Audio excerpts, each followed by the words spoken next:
Gutegura uzogusubirira so kumuhamagara ngo urumva wewe ngo uzogira uku siko gutegura.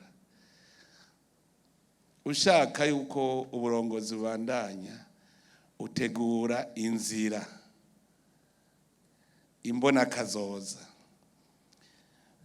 Iyo twicaye tukabaza tuti kubera iki Uburundi budateye imbere, ntimuze murondera ibindi, kwama muri perpetuelle recommencement, ugumutangura nawe niwiyumvire uriko uri mu murima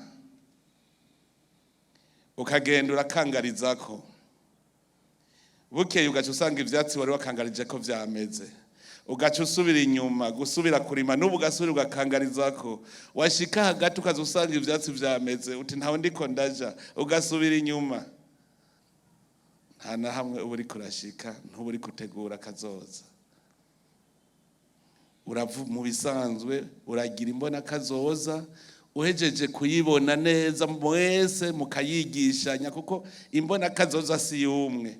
Ndibuka tugitangura kwerekana iyi imbonakazoza y'u Burundi, benshi bagwa bavanga imbonakazoza y'umukuru w'igihugu. Ni imbonakazoza ya twese, no kuvuga yuko uri imbere niyarenganye urugendo rurabandanya muja kuri ya shusho.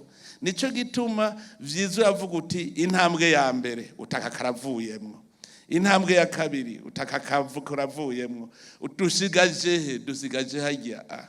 Niho tuba turiko dukora tuvuga tuti uwuza wese arabandanya. Wewe uri mu gisata icari cyo cyose banza umve kuri ndongozi, ico gisata vuga uti imbonakazoza yaco niyihe. Hamwe uri umushikiranganje baje mu bushikiranganje bwawe bagaca kubaza bati imbonakazoza y'ubu bushikiranganje niyihe, ukerekana igicapo. Nka aturi ndongozi twese, aha twese umwe wese afise igicapo muri secteur azi ko ari umu specialiste arimwo.